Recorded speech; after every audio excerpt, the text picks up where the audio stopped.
to News Channel 6 at 6. Today, we'll be talking about cyberbullying. Cyberbullying is abusing someone to gain a sense of superiority. 1 in 4 students in the U.S. have claimed to be bullied. But bullying is not just physical, it could also be verbal, such as teasing and name-calling. Cyberbullying does not just affect those being bullied, but those around them. The effects may lead into adulthood and cause depression. Those being bullied may have mental and physical health risks. They may feel sad or lonely. They may have changes in sleep patterns, lost interest in activities, and lower test scores. Bullying is seen as a way to be popular, and it helps the bully cope with their own self-esteem.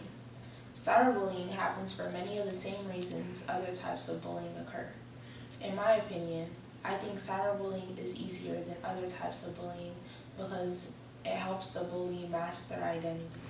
A few coping mechanisms for cyberbullying include changing social norms and social beliefs. This will enable students to have a better impact, positive mindset, positive relationship with technology and their peers. And now you'll be seeing Yolanda interviewing other people in the field talking about their own opinions on the matter. Do you know what cyberbullying is? Yeah, when you guys talk crap about other people on the internet. Exactly. Do you think cyberbullying is an issue? I do think it's an issue because you can hurt people's feelings, commit suicide and stuff like that. Okay. Have you ever dealt with cyberbullying? No, because anybody want to bully me, I'll beat them at their house.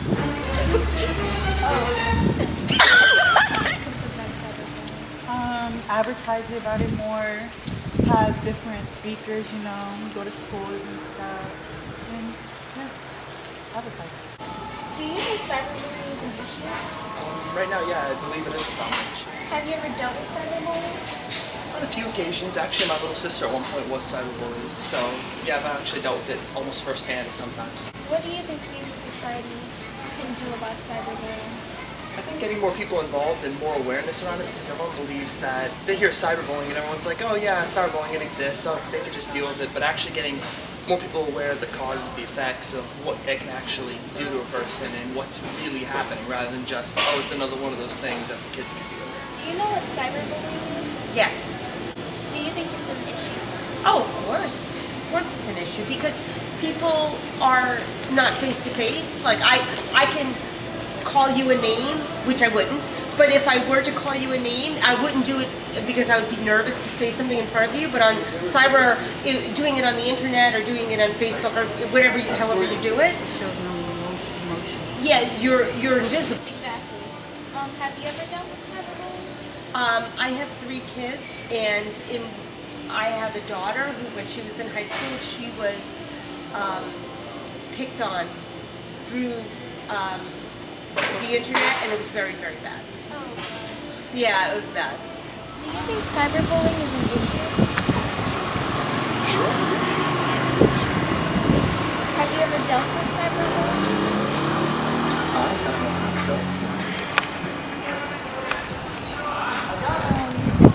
What do you think we as a society can do about cyberbullying? Well, I think our problems related to cyberbullying have to do with our problems of bullying in general. So I think from the perspective of, let's say, ethics, which is something that we teach, we do not fully recognize this idea that we all have dignity, that we all are equal of worth. And I think that when we think about equality, we tend to think about do we have equal capabilities? And that's not really the meaning of moral equality. Moral equality means that each of our lives have equal value, so that, I may not know you personally, but I am morally obligated to respect you because you're a person. You have consciousness, thoughts, plans, dreams, just like I do. And when I recognize that you're a person, just like I am, just like my daughter is, it means that I need to treat you with a certain basic level of dignity and respect that you deserve. So I think whether we're dealing with bullying in schools, physically, in person, or we're dealing with cyberbullying where people feel like they have anonymity, they're hidden, they may be behind a username, they feel emboldened to maybe treat other people with less respect. So I think even just talking about basic ideas of why do we have to respect each other and why should we respect each other, that I think would be useful. Usually online, people tend to feel less empathy because it's not face to face. Right. So they can't see what they've done. They just say stuff that hurts and then they don't see the person's reaction or how it affects them. Yeah, I think that's a really great point. I mean, this is a problem in broader society when we have a conversation. We look each other in the eyes. We get to know each other's names. It changes things, and I think I'm not someone who's an expert in the field of cyberbullying, but I think that it's a real obstacle. This problem, the lack of empathy you can feel when you're not in the same room with someone. I mean, I'm not saying it's the same thing, but in the same way that being in a physical classroom can be a different educational experience than being online, there were obstacles there. So, how can we overcome those barriers? That's, I think, a really important problem and question to look at. Thank you for your time. Yeah, sure, okay. An article called Cyberbullying, a New Social Menace, talks about the basic characteristics of bullying: negative action, repetition, and power imbalance. Regular bullying has a higher prevalence rate than cyberbullying because it is still newer to society. Cyberbullying is expected to increase as young adults spend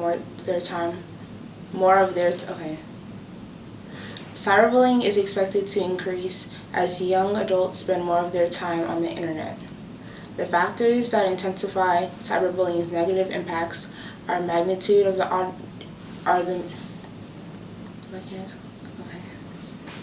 The factors that intensify its negative impacts are the magnitude of the audience, ability to attack at any time,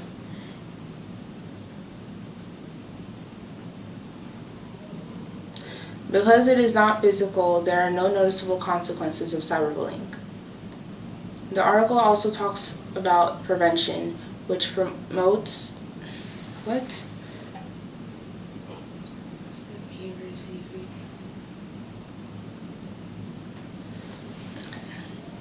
The article also talks about promoting positive behaviors for prevention. This will cause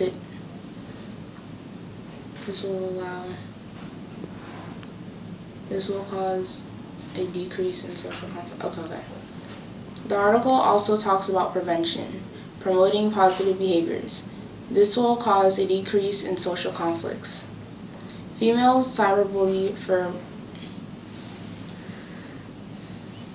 what? Getting so frustrated. It's okay.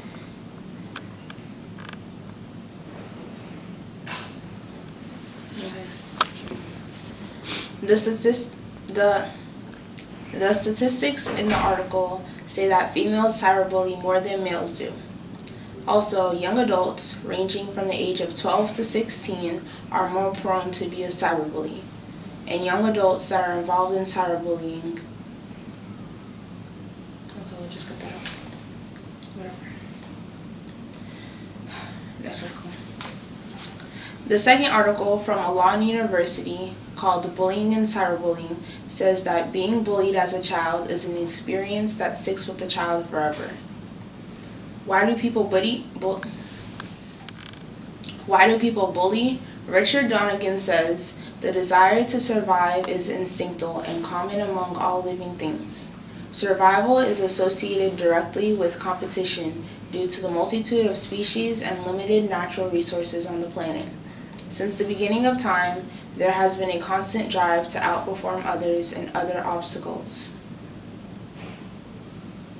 This ideology has shaped a nation where bullying is unintentionally installed as a survival tactic from a young age. I need to say that over because I said, why do people bully? Richard Donegan says, the desire to survive is instinctual and common among all living things.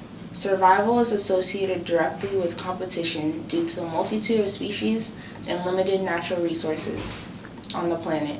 Since the beginning of time, there has been a constant drive to outperform others and overcome obstacles.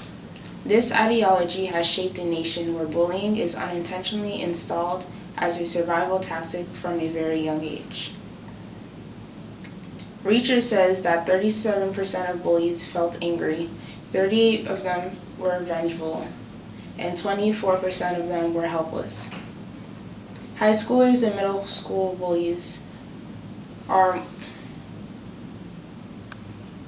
School and high school cyberbullies are more angry and frustrated, and elementary cyberbullies are sad. This is because they do not have the same competitiveness for the social hierarchy. Thank you for tuning in at News Channel 6 at 6.